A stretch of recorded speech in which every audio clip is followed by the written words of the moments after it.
come on in. I trust you're all feeling well today and that the sun is shining for you. First, before I go any further, I made a bit of a hoolie last week. Yeah, and so many of you reminded me of it. So I want to put the record straight. The flying whale, the beluga, was first flight was 1994, not 1944. Whoa, where'd that come from? Anyway, and it went into service in September 1995. So now that I've set the record straight, I can move on. Yeah, I know. Yeah. Okay, yeah. Right. So now, what we're going to do is we're going to continue our cruise from Chester down into Ellesmere port, the National Waterways Museum there, and this is the second part of that journey. And it's got a little bit of music and a little bit of cruising to start with, and a bit of yakety yak from yours truly. And I look forward to catching up with you at the end.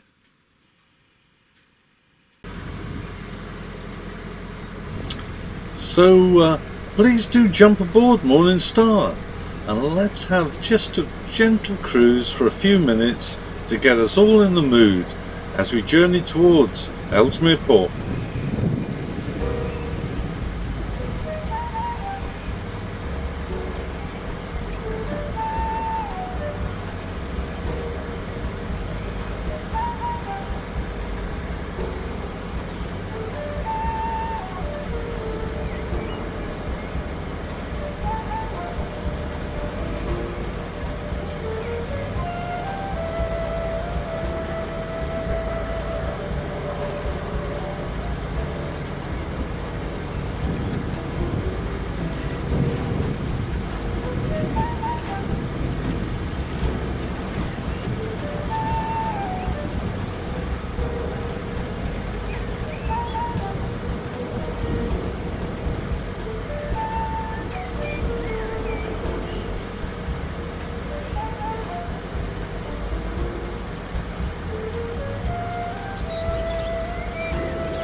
Here we are now approaching the rear side of the Chester Zoo. Not a view of the zoo you get very often, but beyond those trees and beyond the buildings, which we will pass very shortly, is the Chester Zoo.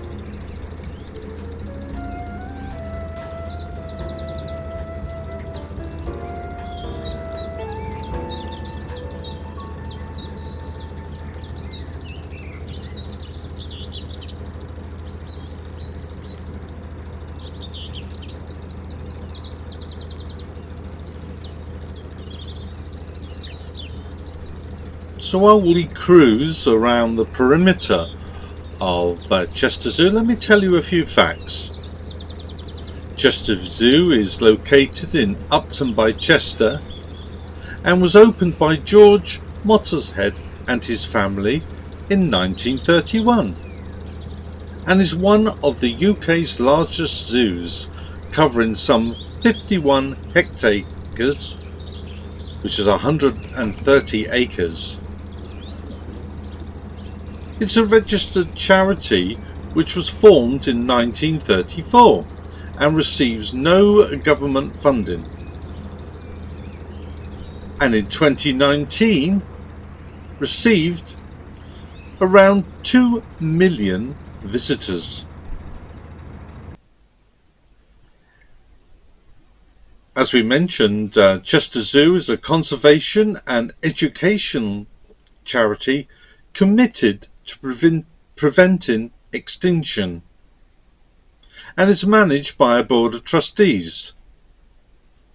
And you will find lots of information about those on their own website, which is www.chesterzoo.org.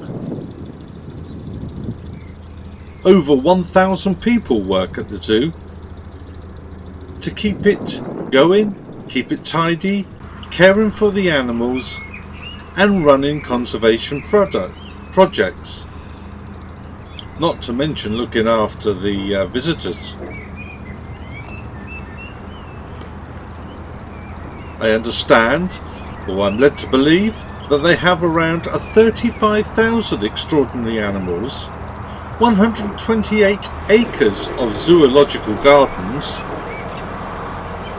and as we've already said, over 2 million visitors every year. Not bad. And it is a great day out. I can remember going there as a child.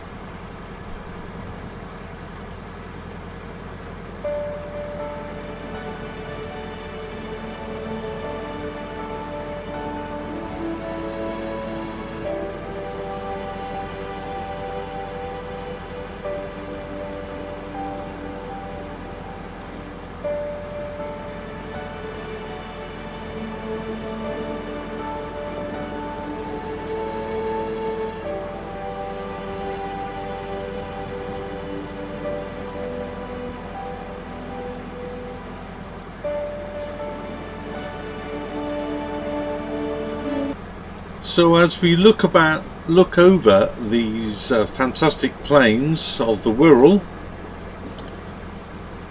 we are about to enter into Ellesmere port proper. Now, as I previously said, it is very industrialised along that stretch, and we'll see more of that on our return journey in a couple of weeks' time.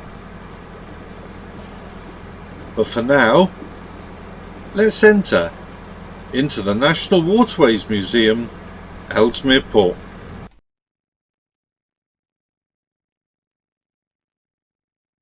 Of course, my bow camera decided to run out of battery power at this point, but I had taken the precaution to screen record my 24/7 camera on my laptop. So here we are, entering the National Waterways Museum.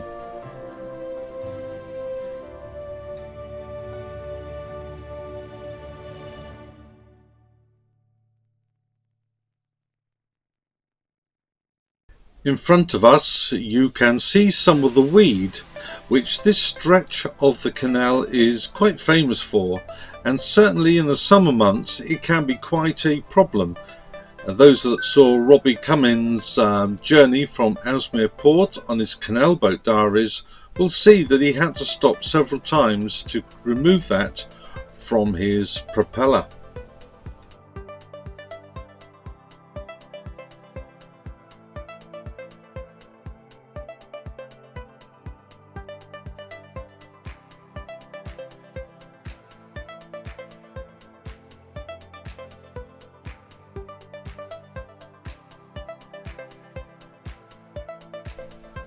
On our right are the 48-hour visitor moorings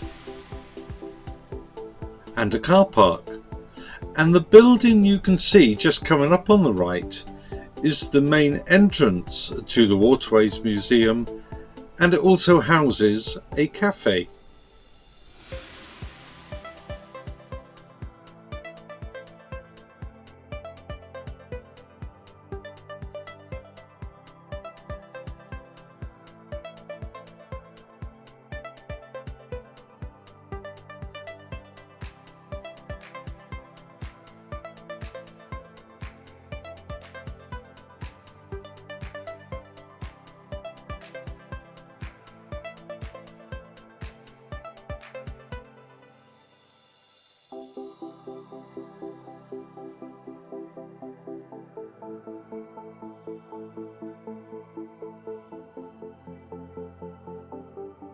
Boating visitors may wish to know there are mooring rings all along here.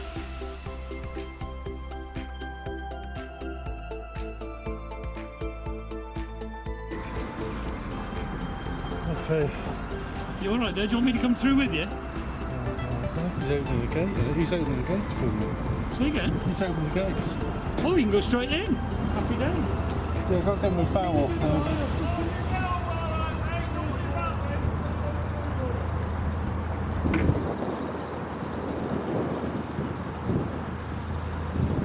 That was one of Gary Captain Phillips' fans who like to follow him around and make him feel welcome as he arrives at each destination.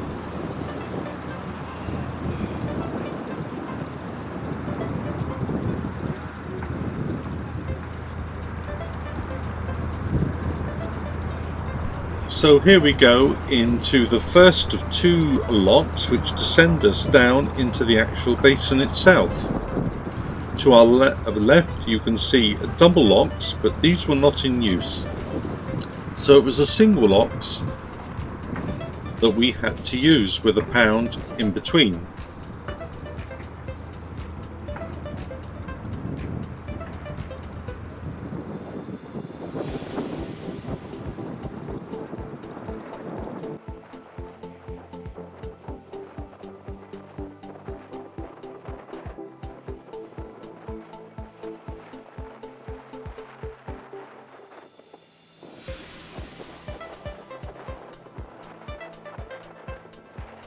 As you can hear, the wind was getting up at this point. In fact, it was quite a windy journey down into the basin, which presented itself with some rather unique challenges when we arrived.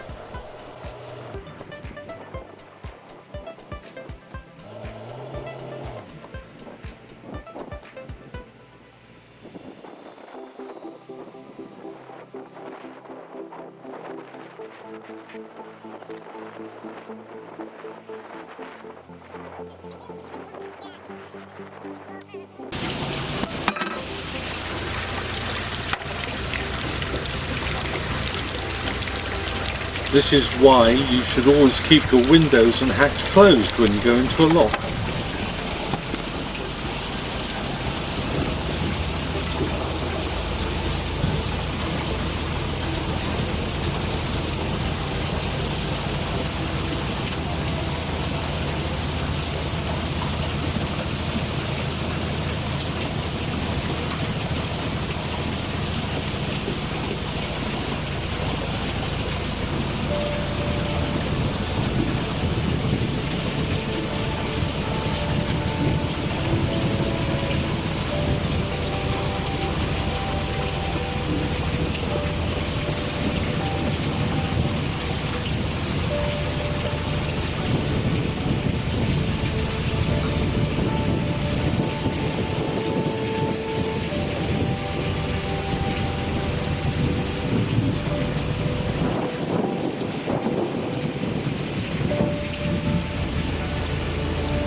There's another lock in front of this one.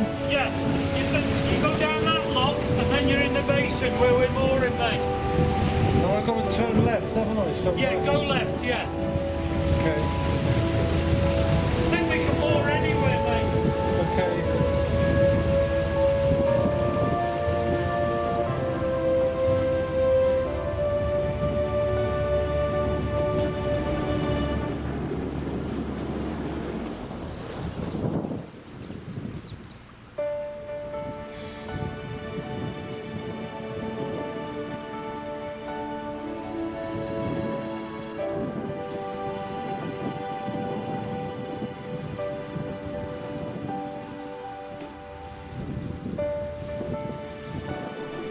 Thanks to Gary and John for helping me down these locks and into the basin.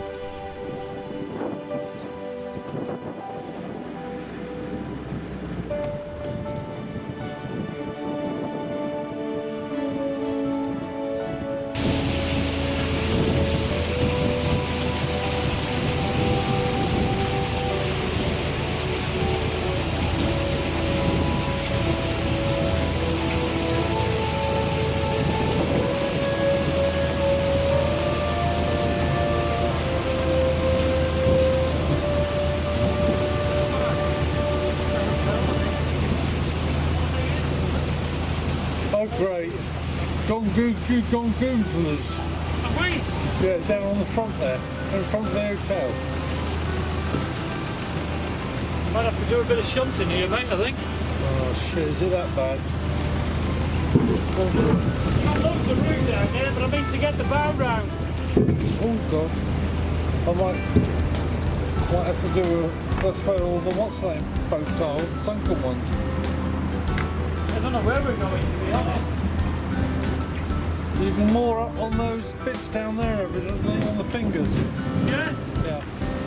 I've got to turn around, but I've got to be careful because there's a sunken boat there. So as we exit out of the bottom lock into the basin, ahead of us you will see another lock. These are the locks that take you down onto the Manchester Ship Canal, should you so wish to take that route out. I've speeded up this little sequence because it was a little bit of perfect boat manoeuvring on my part for once. To our right, on our starboard side now, you can see the Holiday Inn, but unfortunately one of my biggest complaints about the Manchester Ship Canal Marina is the lack of moorings. Now you would think that grass that you can see on the port side would be great to put some pins in, but about 4 inches down you come across concrete. Come on CRT, put some decent moorings in here. You'll get boaters here, you'll make money. I'm now going astern, and I absolutely perfected, despite the wind, the turn into one of the other fingers, where I was able to safely moor up.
Hey, well there you go.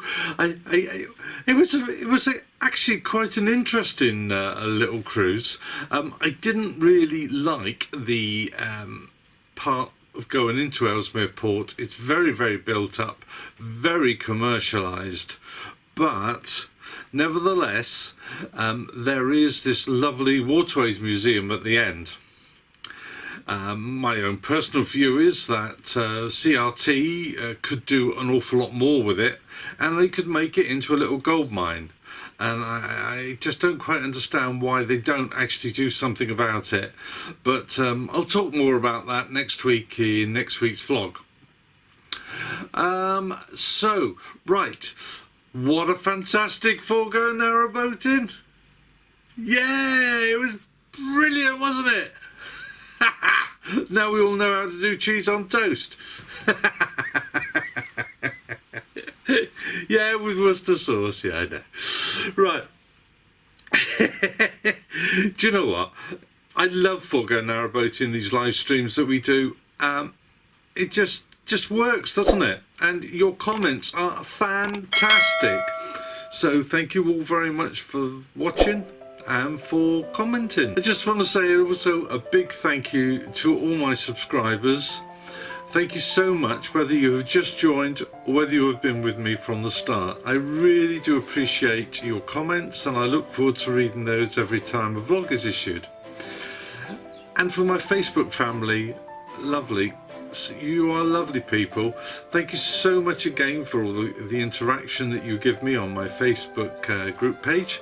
And if you'd like to join it and you're not already a member, then that's where you'll find it. So, one Forgo narrowboating down, and the next one's been announced. Yeah! And this is Dave on board iSNESS. Now, if you've not already seen his channel, have a look. It promises to be a very, very interesting Forgo narrowboating live next month with his friend Paulo, who does all the music. So make sure you book that date in. There's a reminder at the end anyway. Right, I've waffled on long enough now. Can I wish you all the very best of health? Can I wish you all the most amazing week possible? And until we meet again next Sunday, this is Ian on board Morning Star. Ta-da.